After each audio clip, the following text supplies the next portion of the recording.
From WXOJLP Northampton, 103.3 FM, your Valley Free radio station. Welcome. I'm Warren Odess-Gillette, and this is A Baha'i Perspective.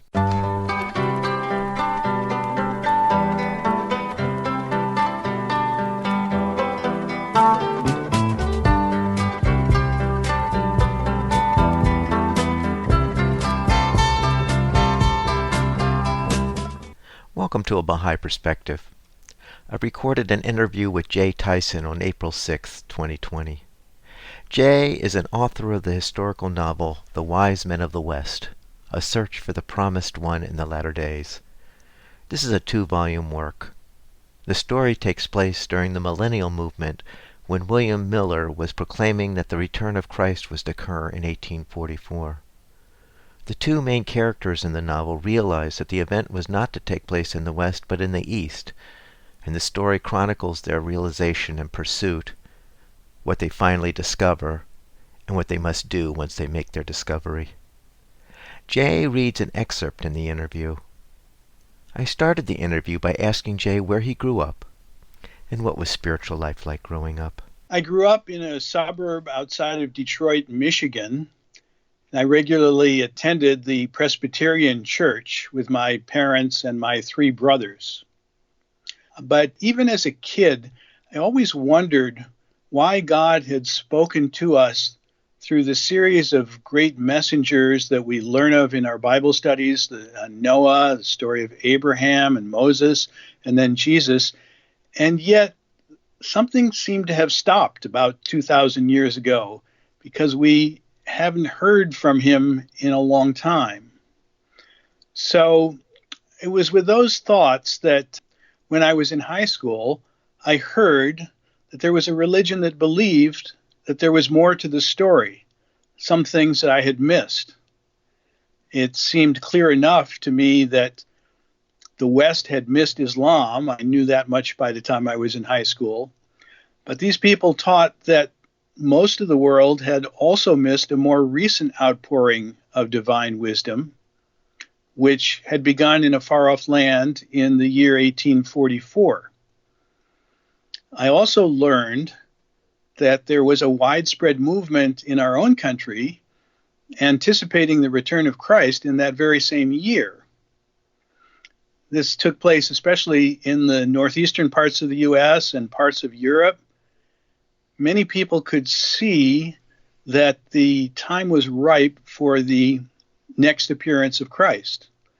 It was referred to as the Great Awakening. You probably know that Joseph Smith of Palmyra, New York, at that time started the Church of Jesus Christ of Latter-day Saints, also known as the Mormons. Started that in the 1830s with a firm conviction that they were living in the latter days, a term that's used often in the Bible, and they felt that the latter days had arrived. There was another leader of the Great Awakening, as it was called, a self-taught preacher by the name of William Miller, who lived in New York State near the Vermont border, just south of Lake Champlain. And as I was preparing for this, I noticed that you're there in Northampton, so this is only about 100 miles from where you are. Mm-hmm. As a self-taught preacher, he unlocked the meanings of some of the prophecies of Daniel, prophecies that Jesus himself had cited in holding the key to understanding the date of his return. For myself, what led me to the Baha'i faith was a recognition that there are many mansions of religion that are all encompassed within God's great house, just as Jesus himself had said. You might recall that from John 14, verse 2. Was it someone at school? How was it that you found out about the Baha'i faith? Well, interestingly enough, my Presbyterian minister felt that we should know about other religions. He had us attend a Catholic service, Jewish synagogue. We went to the Greek Orthodox service. We even went to the Detroit Islamic Center. And it so happened that in line with this, he invited a Baha'i to come in and speak. The Baha'is in the area had written to the ministers and offered a speaker to come in. So he invited a Baha'i to come in and speak. The theme that all of the messengers came from the same divine source attracted me. Mm. So I started attending what Baha'is call firesides, meetings to explain and answer questions. And after attending those for, I think it was about 5, 6 months, I decided that this was indeed what it claimed to be. Now, what were your parents' reaction to you becoming a Baha'i? Well, you have to understand that in the early 1970s or late 1960s, if a young person came home and said that he was interested in a religion that believed that you can't drink alcohol, you shouldn't take drugs, and there should be no sex before marriage, any parent should be happy. So they did not have an extremely negative reaction. I didn't really have any significant problems in that regard. Hmm. It seems like your minister, your Presbyterian minister, was very open-minded to do something like that. He was indeed, yes. And when I explained to him afterwards about that I was joining the Baha'i faith, he said that he had heard enough about it to know that it was a very open religion and accepted the truth from several sources. So he wished me well. I was very pleased at his response. Mm. I'm speaking with Jay Tyson, author of The Wise Men of the West, A Search for the Promised One in the Latter Days. Now, Jay, I understand this is a first volume of a two-volume set. First That's volume has correct. been published. So why don't you tell me what the book is about? So, one of the things that I learned as I was becoming a Baha'i was that there was a preacher, William Miller, who predicted that Christ would return in the year 1844. I was particularly interested in because, as it turns out, that is the exact same year that the Baha'i faith began. I've always had this kind of interest in learning more about William Miller and his teachings. And I took the opportunity in 2012 to stop by and visit the William Miller farm there in Lowhampton, New York. I learned firsthand from the Seventh-day Adventists who were the caretakers there the amazing story of this man and the inspirations that led him to his remarkable conclusions. However, it also became clear that as much as these people knew about the 1840s in America, they knew really nothing about the parallel religious inspirations that were taking place at the same time in other parts of the world. So a few months later, I was heading back to New Jersey from my family home in Michigan, where I had just sold the house because my mother had moved into an assisted living facility. And I was reflecting on my visit with the Adventists as I was driving down the interstate. It occurred to me that it might be possible to write a story about a traveler who understands Mr. Miller's predictions, but who thinks they will be fulfilled in the Holy Land. So this traveler would be willing to make the journey there. And it was a funny thing because, it could have been one of those temporary thoughts which comes to mind but soon flits away, except for one thing that happened.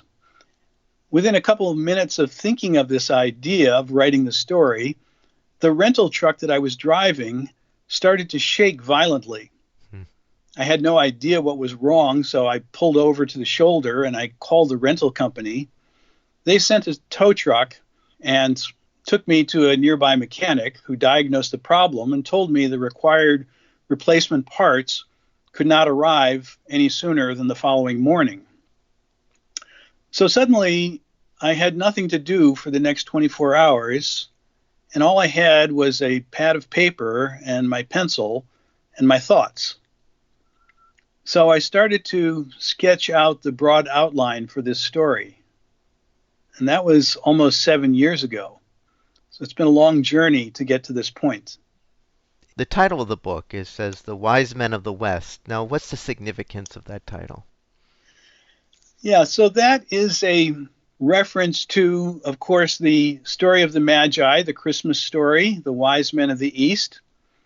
They were inspired by prophecies from the prophet Zoroaster. You know, the wise men of the East were religious men from the Persian Empire.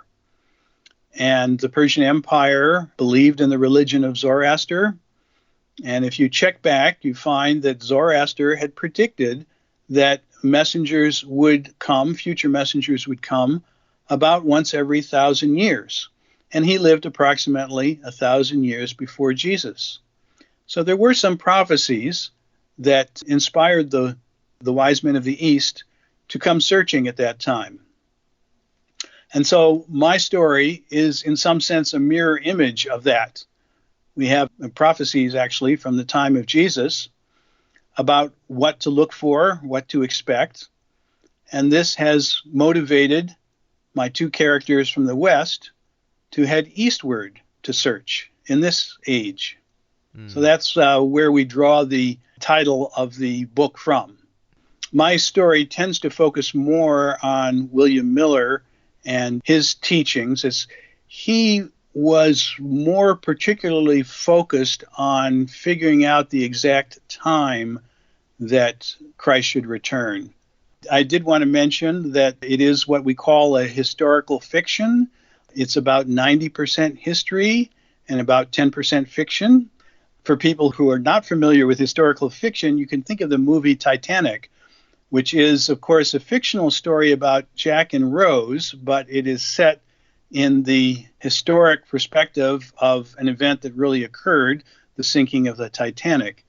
So in the same way that gives you a front row seat on a historic event, my book tries to provide people with a front row seat on the thinkings, the ideas that were going on in this time period, not just in the United States, but among various groups across not only the Christian denominations, but as they move further east, they learn about other denominations and what their understandings are. And James Michener was similar in that vein, in the way he wrote historical novels. Yes, that's true. Yeah, that is true. He wrote a number of books that were an exploration of history of particular areas. He would focus on a particular area and go into depth on that area. Mine is a little bit more focused on a particular time period across a relatively wide geographic spectrum. Right. Because my travelers are traveling from the United States. The lead character, Zach, finds a companion in Britain who is very familiar with the Middle East. He's an Orientalist, so he's quite helpful, and the two of them together travel to the Holy Land. So I'm speaking with Jay Tyson, and we're talking about his book, The Wise Men of the West, A Search for the Promised One in the Latter Days. As you had mentioned, the Seventh-day Adventists, their faith originates from William Miller. So Right. when the prediction that William Miller had made had not apparently been fulfilled from their perspective, assuming it was going to happen in the U.S., how did the Seventh-day Adventists then come into being? Well, this is a very interesting point because, as I describe in the book, finding a promised one requires solving three problems. One problem is when, the other problem is where, and the third problem is how. So William Miller did an excellent job in figuring out the when portion. The how portion is more difficult. And the reason that it's more difficult is because there are different passages in the Bible which can be understood in different ways. So, for instance, when the Bible talks about Christ returning through the clouds, many people understood those to be physical clouds. So they assumed that Christ must be somewhere up in the sky and coming down through physical clouds. But as you mentioned, the year 1844 came and went. Christ did not return through the physical clouds as expected. Everybody called it the Great Disappointment. In fact, you can look that up today on Wikipedia, and it's still known as the Great Disappointment because so many people were disappointed when nothing happened. The Adventist movement tried to recalculate the date, and they've tried many times. They and others, there were a number of different Adventist churches that sprung from William Miller's teachings. But no matter how many times they've adjusted the date and had additional expectations, we all know that Christ has not descended from the physical sky. And yet, at the same time, other signs associated with his return have appeared. The most notable of these signs is that after nearly 2,000 years, the Jewish people have returned to the Holy Land. That was prophesied as long ago as Moses and other Old Testament prophets as well spoke about a time when the Jewish people would be scattered to all nations. But they also spoke about a time that after that, they would be gathered together once again in the Holy Land. And so against all possible odds, this disparate group of people scattered around the world, mostly living in poor ghettos, somehow came together and over the course of 2 centuries has formed a nation in the Holy Land. So that stands out as probably the clearest evidence that the prophecies of the Old Testament have been fulfilled. But the question that both the Jewish people and the Christian people have is that Christ or the Messiah, in the case of the Jews talk about the coming of the Messiah, that is always associated with the return of the Jewish people to the Holy Land. So where is he? Seems to be missing. And that's what my story is about. In my story, the lead character, Zach, his father is aging, and his father actually passes away near the beginning of the story. But his father has taught that the question of how the promised one will return should not be interpreted physically.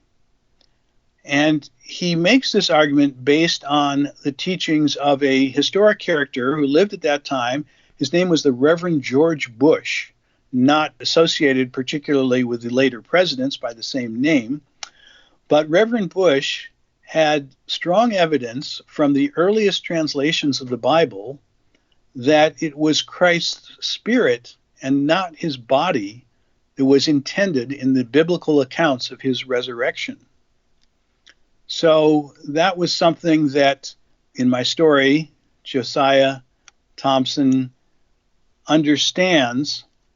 It led him to his understanding of how Christ would return, that he would come not down from the clouds, but rather much as he appeared the first time, as a child, seemingly normal, but with innate knowledge, knowing things that had never been taught to him.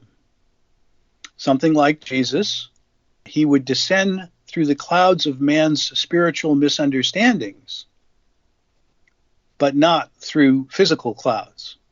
My characters are traveling to the Holy Land because they're looking for someone who is known to have innate knowledge and is about to begin a series of teachings. Which is consistent with even Jesus' example of fulfilling prophecy. Because when his disciples said that Elijah was supposed to return in order to fulfill the promise of Jesus being the coming of the Messiah, he said that John the Baptist was Elijah. That's exactly true. And that really gives a very powerful indication of the meaning of the return. Mm-hmm. Elijah was a prophet who was, according to the Old Testament, he was swept up into the sky by a whirlwind. And so the Jewish people naturally expected that he would be coming down from the sky. And when they saw John the Baptist and they saw Jesus, they said, look, these people didn't descend from the sky. They were born. We know that his mother was Elizabeth and Jesus' mother was Mary. So clearly, this could not be the return of Elijah. But Jesus explained that it's not a question of a return of a physical body. It's the question of the return of the same Spirit. And we really need to take that into account when we're looking for the promised one. So Okay. my characters have taken that into account, and that's why they are not simply waiting for something to happen in the sky, but are traveling to the Holy Land. There they search. There they ask lots of people, and they don't find anyone who knows of any child that was born with innate knowledge. However, they do discover three interesting things. First of all, they discover that many Jews have already gathered in the Holy Land due to their own expectations of the coming of the Messiah in that same time period. And this is historically the case.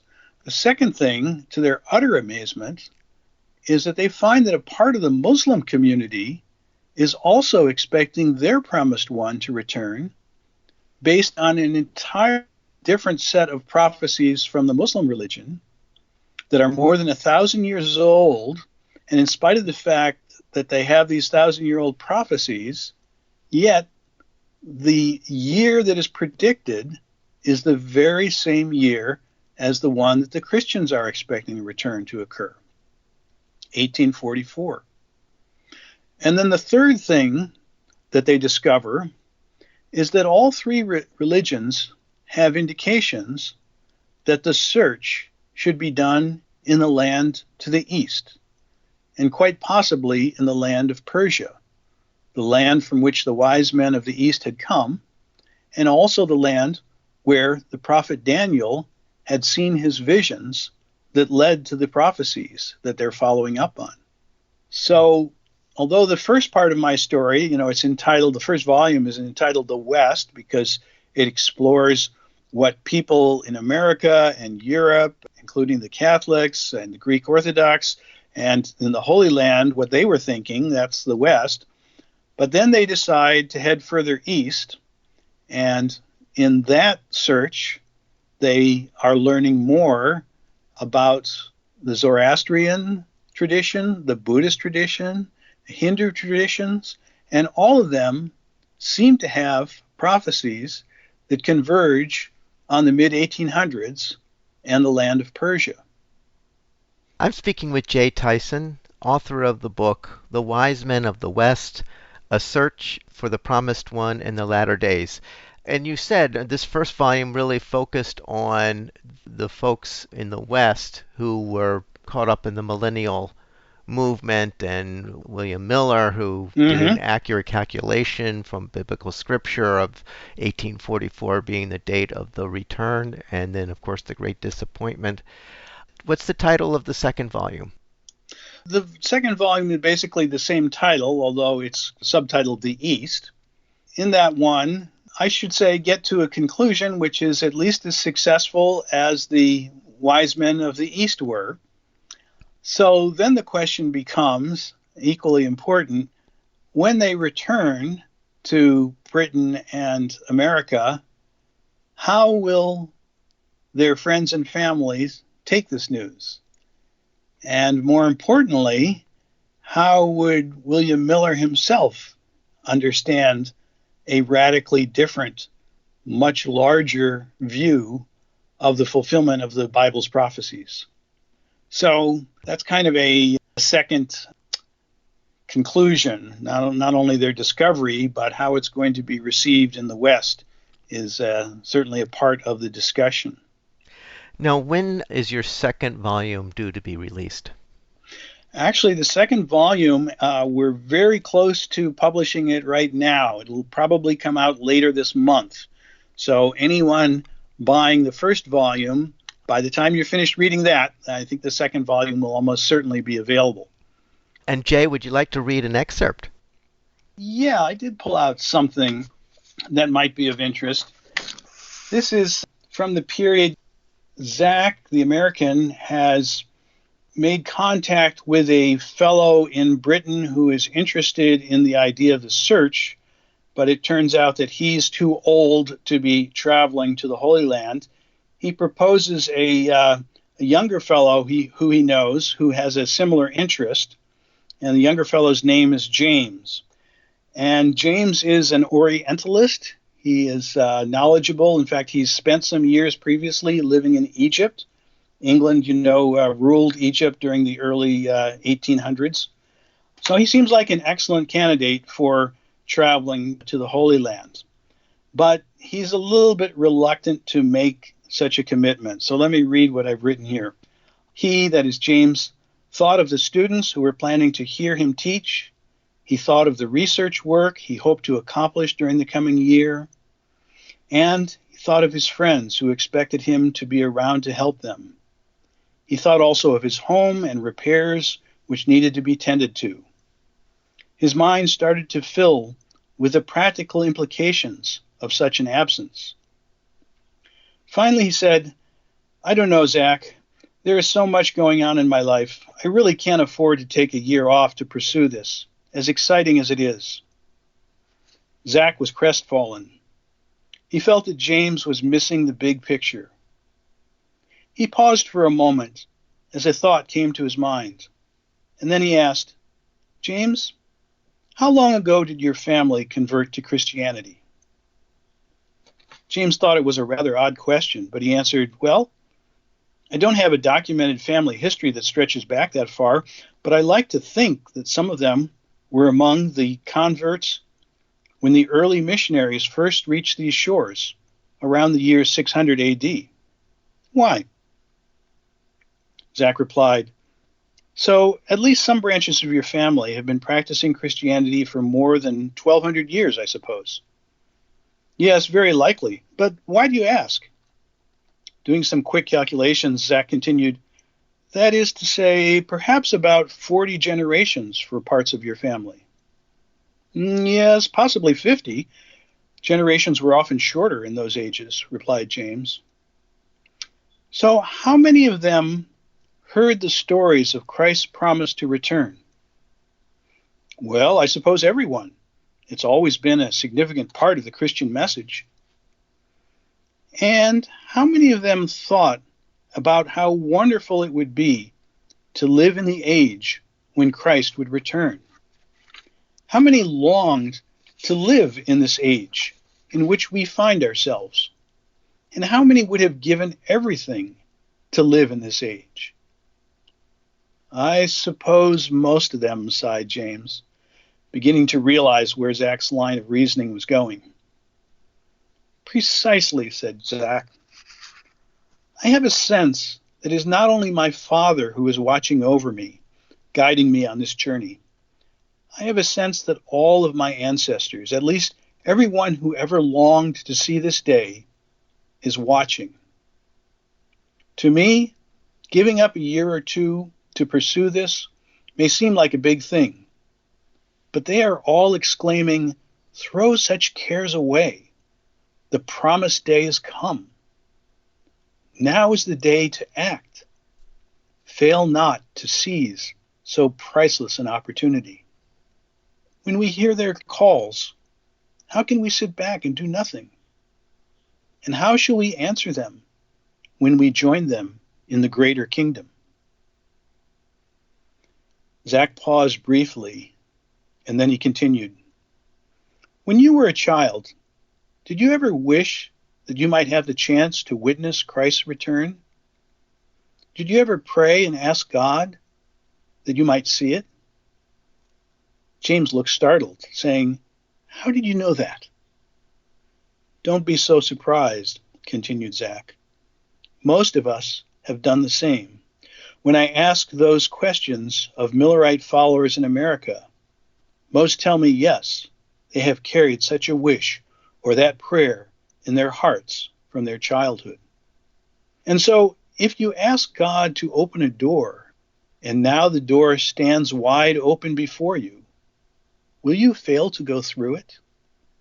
Will you say, 'Thank you, dear Lord, for answering my prayers, but now I will choose to ignore your answer'? James thought for a while. He thought back to his childhood and remembered hearing the lessons about Christ's return. How much simpler life seemed back then. How much easier it would have been to let go of everything. And the words of Jesus came to him, "Whosoever shall not receive the kingdom of God as a child, he shall not enter therein." Tears started to well in his eyes. As he thought of all the cares that he carried, like large bags weighing him down, the words of the gospel came to him again, saying, "It is easier for a camel to go through the eye of a needle than for a rich man to enter the kingdom of God." Perhaps he needed to let go of some of these things to enter God's kingdom. And then the scene from Matthew came to his mind, in which one of Jesus' disciples asked to be excused so that he might go and bury his father who had just died. Jesus replied, "Follow me and let the dead bury their dead." Jesus seemed to be saying that those who were spiritually alive should not let themselves be distracted by the cares of the material world, especially when the call of the Messiah was at hand. And so, with these thoughts in mind, James realized that the only reasonable response was to go. Zach's arguments and the lessons from the gospel were overwhelming. So he smiled slightly and simply said, "When shall we leave?" So I've been speaking with Jay Tyson, and he just read an excerpt from his book, The Wise Men of the West, A Search for the Promised One in the Latter Days. And he had just read an excerpt from that. And we spent the hour here with Jay describing the book to us, and hopefully people found it interesting and will want to read the book. Jay, where can people find your book? For anyone who wants to purchase the book, it typically sells for like $19 or $20. I have noticed recently on Amazon they seem to have a shortage, so somehow the price has gone up there to $40 or $50, which is a little bit strange, but it's available at pretty much the list price on Barnes & Noble or Walmart on their websites. So if you find that the price on Amazon is temporarily inflated, you can go to some of the other sites and pick it up there. But I thought I might simply end with the lines from the close of my introduction. It says, "So come, let us join our explorers now on their 2-year saga in search of the promised one, to learn of their discoveries, which can transform the present cacophony of human religious experience into the most marvelous melodies and the most heavenly harmonies the world has ever known." Thank you, Jay, very much for talking to us and sharing your work with us. Thank you very much. Well, thank you for the opportunity. I really appreciate it. I hope you enjoyed that interview with Jay Tyson, author of the historical novel The Wise Men of the West, A Search for the Promised One in the Latter Days. You can find this interview and other interviews on the website abahaiperspective.com and on the YouTube channel, A Baha'i Perspective. For information specifically on the Baha'i Faith, you can go to the website baha'i.org, or you can call the number 1-800-22-UNITE. I hope you join me next time on A Baha'i Perspective.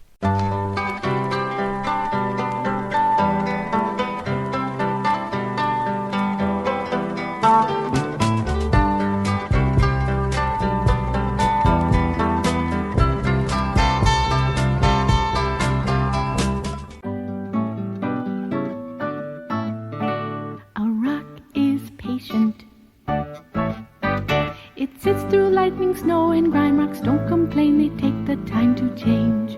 A rock is patient. A plant is patient. A seed grows when the time's just right. It knows the days for sun, the nights for rest. A plant is patient. A cow is patient. She stands all and meat. She gives us milk in cold and heat and rain. A cow is patient. Sometimes I'm patient. When people ask, I stop and wait. Sometimes it's hard, but it feels great to know I can be patient. The master was patient. He did just what God asked him to. I hope I grow up like Abdu'l-Baha, for he was patient.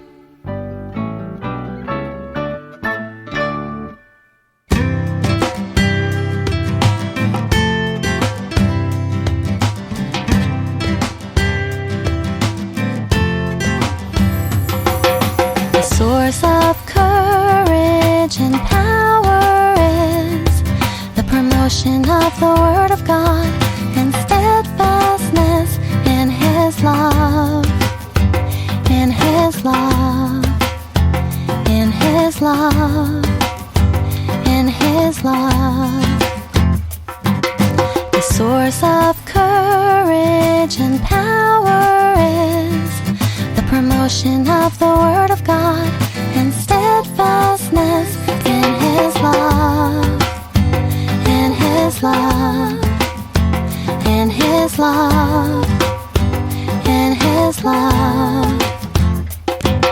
The source of courage and power is the promotion of the Word of God and steadfastness in His love, in His love, in His love, in His love.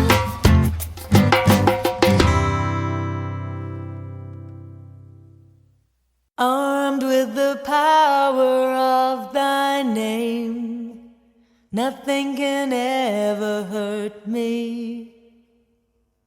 And with thy love in my heart, all the world's afflictions can in no wise alarm me, can in no wise alarm me, can in no wise alarm me, can in no wise alarm me. Armed with the power of thy name, nothing can ever hurt me. And with thy love in my heart, all the world's afflictions can in no wise alarm me, can in no wise alarm me, can in no wise alarm me, can in no wise alarm me.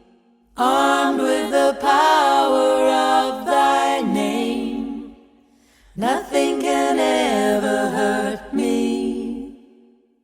And with the power in thy name, nothing can ever afflict me, can in, and with thy wise alarm me, can in, no wise alarm, can in, no wise alarm me, can in, no wise alarm me, can in, armed with the power of thy name, nothing can ever alarm me. And with thy love and thy name, nothing can ever afflict me, can in, and with thy lies alarm me, can in, no wise alarm, can in, no wise alarm me, can in, no wise alarm me. Armed with the power of thy name.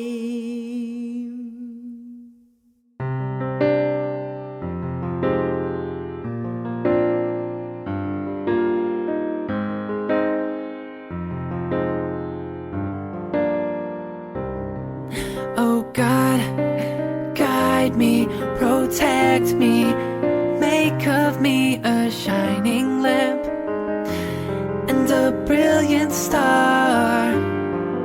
Oh God, guide me, protect me, make of me a shining lamp and a brilliant star. I was given my name and placed in this family, told what to think in this life that they've handed me. They say they're right, but deep down I know that they are wrong. So I gotta stay strong and keep holding on. But it's hard when it feels like I've got no voice. I'm treated like a child, so I've got no choice but to turn to my friends who make me one of them. The pressure never ends, oh God. Oh God, guide me, protect me, make of me a shining lamp and a brilliant star. Oh God, guide me, protect me, make of me a shining lamp and a brilliant star. I know these are mistakes that I don't really need to make, cause it's in my own hands to shape my own fate. But I feel like I'm lost when the teacher try to teach me, preacher try to preach me, but only you can reach me. I know you're always there, I know you've always cared, cause I can feel that there is hope, but my vision is impaired by the clouds that have found me as darkness surrounds me. Oh God, guide me. Oh God, guide me, protect me, make of me a shining lamp and a brilliant star. Oh God, guide me, protect me, make of me a shining lamp and a brilliant star.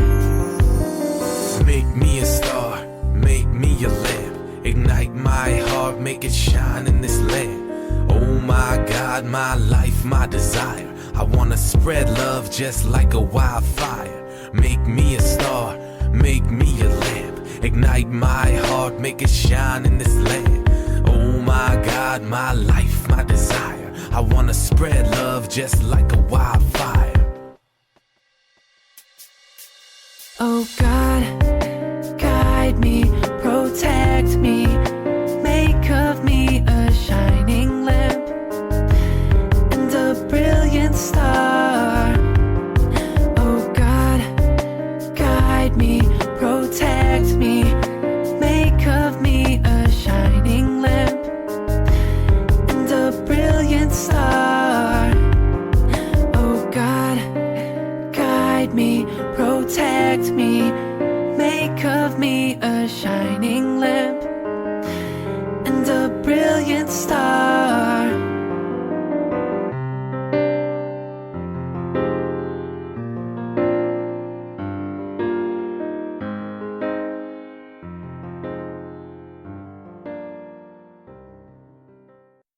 And Omitra spoke, saying, we would now ask of death. And he said, you would know the secret of death, but how shall you find it unless you seek it in the heart of life? The owl whose night-bound eyes are blind unto the day cannot unveil the mystery of light. If you would indeed behold the spirit of death, open your heart wide unto the body of life. For life and death are one, even as the river and the sea are one. In the depth of your hopes and desires lies your silent knowledge of the beyond. And like seeds dreaming beneath the snow, your heart dreams of spring. Trust the dreams, for in them is hidden the gate to eternity. Your fear of death is but the trembling of the shepherd who stands before the king, whose hand is to be laid upon him in honor. Is the shepherd not joyful beneath his trembling, that he shall wear the mark of the king? Yet is he not more mindful of his trembling? For what is it to die but to stand naked before the wind and to melt into the sun? And what is it to cease breathing but to free the breath from its restless tides, that it may rise and expand and seek God unencumbered? Only when you drink of the river of silence shall you indeed sing. And when you have reached the mountaintop, then you shall begin to climb. And when the earth shall claim your limbs, then, and only then, shall you truly dance.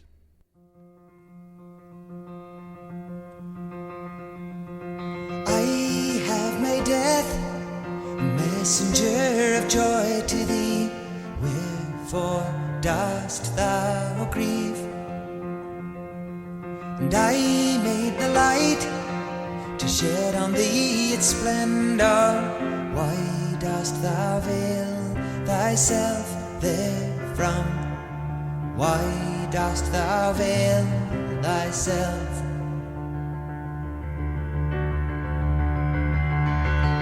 I have made death a messenger of joy to thee. Wherefore dost thou grieve? And I made the light to shed on thee its splendor. Why dost thou veil thyself therefrom? Why dost thou veil thyself? Why dost thou veil thyself therefrom? Why dost thou veil thyself?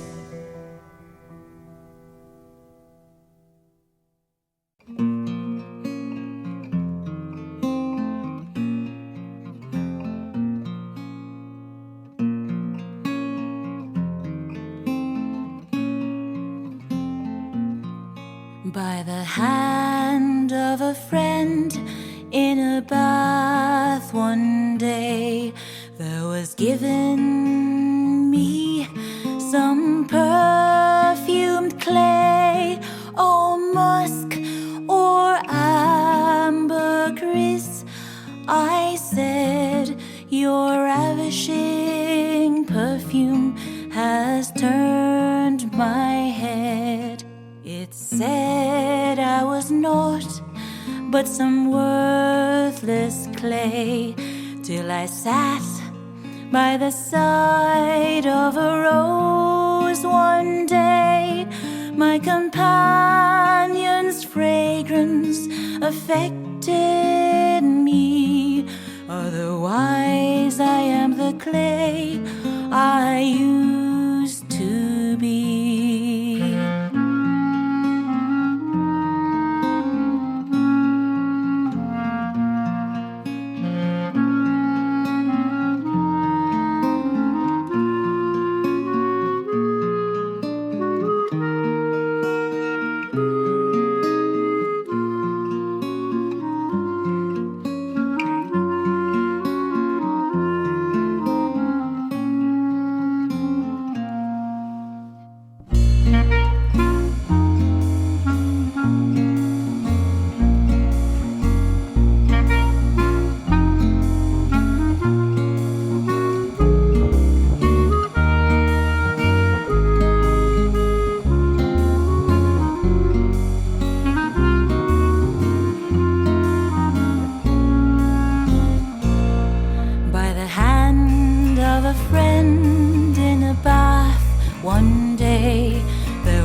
This is WXOJLP Northampton, 103.3 FM, your Valley Free Radio station, streaming at www.valleyfreeradio.org.